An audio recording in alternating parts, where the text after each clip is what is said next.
ಕುಶಾಲಪ್ಪ ಗೌಡ್ರ ಕಡೆಯಿಂದ ಫೋನಾಯಿಸಿ ಕೇಳಿದರು, ಪೂಜೆಯ ಟೈಮಲ್ಲಿ ಭಜನೆಯನ್ನ ಮಾಡಬಹುದಾ ಅಂತ. ಅಯ್ಯಯ್ಯೋ, ಭಜನೆಯನ್ನ ಭಗವಂತನ ಸನ್ನಿಧಿಯಲ್ಲಿ ಮಾಡದೆ ಇನ್ನೆಲ್ಲಿ ಮಾಡೋದು? ಪೂಜೆಯ ಸಮಯದಲ್ಲಿ ಮಾಡದೆ ಇನ್ನೆಲ್ಲಿ ಮಾಡೋದು ಭಜನೆ? ನನಗೆ ಬಹಳ ವಿಚಿತ್ರ ಅಂತ ಅನಿಸ್ತು. ನನಗೆ ವಿಜಯಣ್ಣ ನಿನ್ನೆ ಹೇಳುವಾಗ, ಎಲ್ಲ ಕಡೆ ಒಪ್ಪುವುದಿಲ್ಲ ಪೂಜೆಯ ಟೈಮಲ್ಲಿ ಭಜನೆ ಮಾಡಲಿಕ್ಕೆ, ಹಾಗಾಗಿ ಮೊದಲೇ ನಾವು ಕೇಳಿಕೊಂಡದ್ದು ಅಂತ. ನಮ್ಮವರಿಗೆಲ್ಲರಿಗೂ ನಾನು ವಿನಂತಿಸುವಂಥದ್ದು, ಪೂಜೆಯ ಸಮಯದಲ್ಲಿ ಭಜನೆ ಆಗಲಿ. ನಮ್ಮ ಮಂತ್ರಗಳನ್ನ ಗಟ್ಟಿಯಾಗಿ ಹೇಳಿ ಒಂದು ಪೂಜೆ ಮಾಡುವುದಕ್ಕೆ ಒಂದು ನಿಗದಿತ ಸಮಯವನ್ನ ಫಿಕ್ಸ್ ಮಾಡಿಕೊಂಡು ಉಳಿದ ಒಂದಷ್ಟು ಟೈಮನ್ನ ಭಜನೆಗೆ ಅಂತ ಮೀಸಲಾಗಿಟ್ಟು ಭಜನೆಯೂ ನಡೀಲಿ. ಭಗವಂತನ ಆರಾಧನೆ ಒಂದೇ ವಿಧಾನ ಅಲ್ಲ.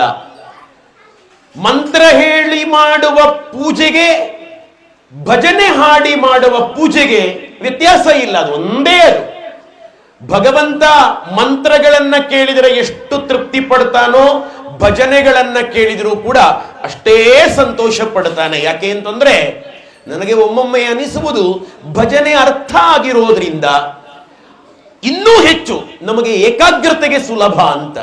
ಮಂತ್ರಗಳು ಅರ್ಥ ಆಗುವುದಿಲ್ಲ ಎಲ್ರಿಗೂ ಕೂಡ, ಆದರೆ ಇಲ್ಲಿ ಏಕಾಗ್ರತೆ ತುಂಬಾ ಇಂಪಾರ್ಟೆಂಟ್ ವಿಷಯ.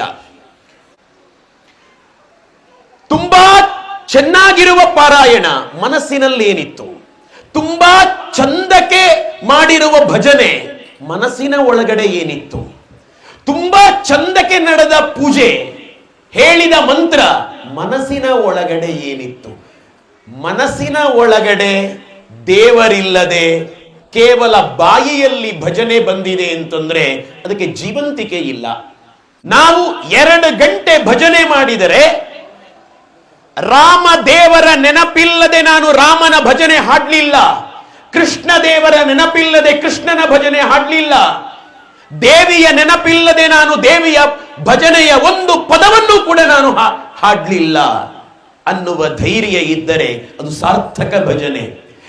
ಈ ಭಜನೆಗೆ ಅದ್ಭುತ ಶಕ್ತಿ, ಅದ್ಭುತ ಆನಂದ. ಭಜನೆ ಹಾಡ್ಲಿಕ್ಕೆ ಗೊತ್ತಿಲ್ವಾ? ನಿಮ್ಮ ಮಕ್ಕಳಿಗೆ ಹೇಳಿ, ಸುಮ್ಮನೆ ಸೈಲೆಂಟ್ ಆಗಿ ಪ್ರತಿನಿತ್ಯ ಮನೆಯಲ್ಲಿ ದೇವರನ್ನ ನೆನಪು ಮಾಡಿಕೊಂಡು 5 ನಿಮಿಷ ಕೂತ್ಕೊಳ್ಳಿ. ದೇವರ ಮನೆಯಲ್ಲಿ ದೀಪ ಉರಿಸಿಟ್ಟು, ನಮ್ಮ ಮನೆಯಂಗಳದ ಹೂಗಳನ್ನ ಚಂದಕ್ಕೆ ಜೋಡಿಸಿಟ್ಟು, ಒಂದು ಊದುಬತ್ತಿಯ ಘಮ ಘಮ ಪರಿಮಳ ಬರುತ್ತಾ ಇರುವಾಗ ಸ್ನಾನ ಎಲ್ಲ ಮಾಡಿ ಶುಚಿರ್ಭೂತನಾದ ನಂತರ ಆ ಮಕ್ಕಳು ಕಣ್ಣು ಮುಚ್ಚಿ ಕೂತ್ಕೋಬೇಕು. ಕಣ್ಣು ತೆರೆದಲ್ಲ, ಕಣ್ಣು ಮುಚ್ಚಿ ಇಡೀ ಜಗತ್ತನ್ನ ಮರೆತು ಕೂತ್ಕೊಳ್ಬೇಕು. ಅದ್ಭುತ ಆನಂದ.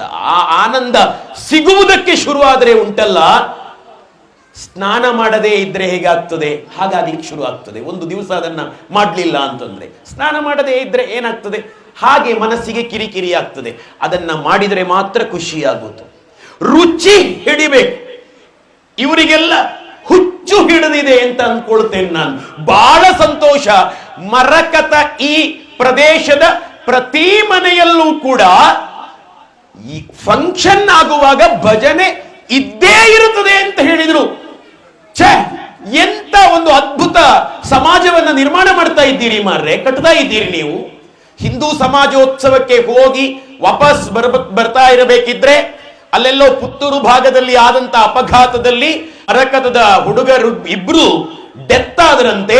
ಅವರ ಹೆಸರಿನಲ್ಲಿ ಏನಾದರೂ ಮಾಡಬೇಕು ಅಂತ ಅನಿಸ್ತಂತೆ. ಭಜನೆಯ ತಂಡವನ್ನ ಕಟ್ಟಬೇಕು ಅಂತ ಹೇಳಿ ಸಾರ್ಥಕ 25 ವರ್ಷ ಕಳೆದು ಹೋಯ್ತಂತೆ. ಹಿಂದೂ ಸಮಾಜೋತ್ಸವ ಸಾರ್ಥಕ ಆಯ್ತಲ್ಲ ಮಾರ್ರೆ.